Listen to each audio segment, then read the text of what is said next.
Ministrar em vida. Leitura. Pelo que, tendo este ministério, segundo a misericórdia que nos foi feita, não desfalecemos, pelo contrário, rejeitamos as coisas que, por vergonhosas, se ocultam, não andando com astúcia, nem adulterando a palavra de Deus, antes, nos recomendamos à consciência de todo homem, na presença de Deus, pela manifestação da verdade. Temos, porém, este tesouro em vasos de barro, para que a excelência do poder seja de Deus e não de nós. Em tudo somos atribulados, porém não angustiados, perplexos, porém não desanimados, perseguidos, porém não desamparados, abatidos, porém não destruídos, levando sempre no corpo o morrer de Jesus, para que também a sua vida se manifeste em nosso corpo. Porque nós, que vivemos, somos sempre entregues à morte por causa de Jesus, para que também a vida de Jesus se manifeste em nossa carne mortal.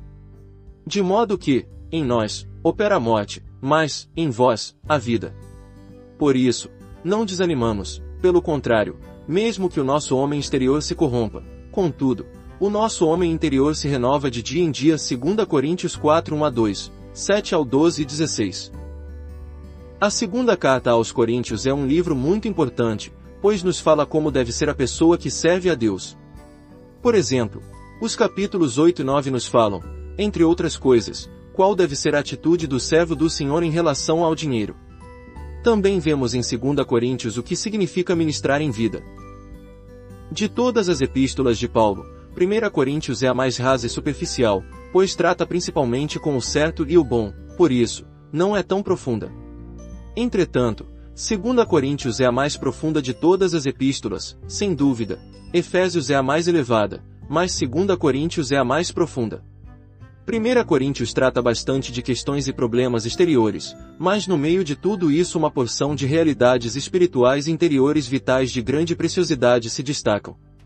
Uma delas é que Deus escolheu as coisas fracas deste mundo, as desprezadas, as ignorantes e tolas, as que nada são e os que são nada, para envergonhar as sábias, a fim de que nenhuma carne se glorie aos seus olhos. Outra coisa importante é que tudo o que temos recebemos de Deus, para que ninguém fique orgulhoso. Outro assunto de destaque é o comentário de Paulo sobre os vários dons e o valor deles. Além disso, ele traz o maravilhoso capítulo sobre o amor. Depois, no meio do capítulo que trata sobre o véu, Paulo nos dá o tremendo princípio de que a igreja deve se colocar debaixo da autoridade conforme o arranjo de Deus, Cristo sob Deus, o homem sob Cristo, e a mulher sob o homem. E, no início da carta, a grande questão da unidade é tratada, mostrando como toda a nossa unidade depende do tratamento drástico da carne. Ensinos baseados na vida. Embora tudo em 1 Coríntios seja simples, fácil de entender e não tão profundo, Deus planejou que esta não fosse a única carta escrita. Ele fez planos para que 2 Coríntios fosse acrescentada a ela. Na segunda carta vemos o tipo de pessoa que nos deu a primeira, e é isso que dá a ela o seu valor.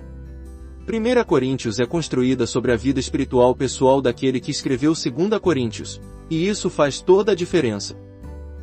O ensino sobre dinheiro em 1 Coríntios só tem o devido valor por causa da própria atitude de Paulo em relação ao dinheiro, manifestada em 2 Coríntios. Ele disse que nunca havia recebido dinheiro deles, mas havia trabalhado com as próprias mãos a fim de poupá-los, como faria uma mãe. O ensinamento sobre a ressurreição em 1 Coríntios tem seu valor por ser uma experiência viva para ele. Ele conhecia a vida de ressurreição de Cristo nele mesmo, conforme sua declaração, também nós cremos, por isso, também falamos, sabendo que aquele que ressuscitou o Senhor Jesus também nos ressuscitará com Jesus e nos apresentará convosco. 2 Coríntios 4, 13-14. Em outro lugar, ele afirmou, já em nós mesmos tivemos a sentença de morte, para que não confiemos em nós e sim no Deus que ressuscita os mortos. Capítulo 1, versículo 9. E sabendo que, enquanto no corpo, estamos ausentes do Senhor preferindo deixar o corpo e habitar com o Senhor. 2 Coríntios 5, 6-8. Tome também o ensinamento de Paulo sobre o amor. De todas as igrejas, a que estava em Corinto foi a mais rude de todas em seu tratamento com Paulo. Os crentes em Corinto o atacaram, interpretaram-no erradamente, tiveram pouca consideração para com ele, criticaram-no ferozmente, cometeram todo tipo de injustiça com ele e o feriram profundamente. Todavia, em 2 Coríntios vemos como Paulo recebeu tudo com mansidão e graça. Ele disse, Bendito seja o Deus e Pai de nosso Senhor Jesus Cristo, o Pai de misericórdias e Deus de toda consolação.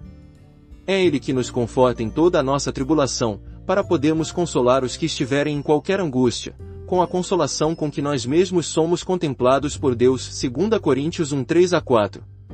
Ele reagiu com amor, não com repreensões, com terna compreensão e lágrimas, muitas orações e muito perdão. Em 1 Coríntios, Paulo nos mostra que Deus escolheu as coisas fracas, tolas e ignorantes, que ele, Paulo, é tão tolo e fraco como eles. Mas em 2 Coríntios ele diz: somos realmente fracos, totalmente fracos, mas existe algo em que se gloriar: Cristo em nós não é fraco. Ele é forte, Ele é poderoso, Ele é todo suficiente. Minha graça te basta, disse o Senhor a Paulo, porque o poder se aperfeiçoa na fraqueza. De boa vontade, portanto, respondeu Paulo, mais me gloriarei nas fraquezas para que sobre mim repouse o poder de Cristo. 12:9. Paulo disse em 1 Coríntios que eles deviam estar dispostos a sofrer perdas nas questões financeiras, e para nunca irem ao tribunal, mas em 2 Coríntios ele se mostra como alguém que nunca se levanta pelos seus próprios direitos, mas aceita qualquer perda, pobreza ou prova que chegar a ele. A cruz, a base do ministério de vida. A segunda carta aos Coríntios é, acima de tudo, um livro de sofrimento. Ali vemos o servo de Deus, seu vaso escolhido, passando por terríveis provas de fogo e sofrendo como, talvez, nenhum outro apóstolo ou servo do Senhor jamais tenha experimentado. O sofrimento está gravado no livro todo, sofrimento físico, mental e espiritual, alguns foram passageiros e outros permanentes. Mas ele mostra o motivo para esses sofrimentos ao dizer, levando sempre no corpo o morrer de Jesus, para que também a sua vida se manifeste em nosso corpo. 4:10. Essa é a base de todo o ministério em vida. É preciso haver sofrimento e dor, é preciso haver a cruz, se a vida de Cristo tiver de ser manifestada. De modo que, em nós, opera a morte, mas, em vós, a vida. Sempre que houver um afastamento da cruz, uma fuga do Calvário, uma recusa do caminho da dor e do sofrimento, uma indisposição para pagar o preço e sofrer dor e perda, então haverá pobreza, morte, superficialidade e vazio que nada nos dará para ministrarmos aos filhos de Deus. Que a morte nunca cesse de operar em mim, para que a vida também nunca cesse de fluir para os outros. Qual é a explicação para a superficialidade e pobreza tão marcantes no ministério nestes dias? E por que os ministros mesmos experimentaram muito pouco? Eles deram um jeito de escapar da cruz sempre que Deus a ofereceu ou designou a eles. Sempre existe um meio de escape, outro caminho cujo preço não seja tão alto, um caminho inferior e não o caminho da cruz. Com raros e poucos são os realmente ricos espiritualmente. E por quê? Porque seus sofrimentos não foram abundantes. Os arranjos de Deus são perfeitos. Ele sabe que tipo de sofrimento cada um precisa, se é físico, material, mental ou espiritual. Quando Deus em sua sabedoria os faz chegar a nós, porque vê que precisamos deles, regozijemo-nos e procuremos ver o Senhor neles. Vamos aceitá-los com alegria, reconhecendo que somos totalmente fracos e incapacitados para eles, mas que Ele é graciosamente capaz. Ele realmente é, e na circunstância, nós o encontramos em sua plenitude e suficiência. Conhecemos a Deus de forma real porque o encontramos fazendo em nós e por nós o que não podemos fazer. Assim somos capacitados a ministrá-lo em vida aos outros, a edificar o corpo, a espalhar vida, sua vida, aonde quer que formos. Sempre que a morte estiver realmente operando em nós, então, e só então, é que a vida pode verdadeiramente fluir para os outros. Extraído do livro A Obra de Deus, Vatmanei. Inscreva-se no canal. Desfrutar é bem melhor.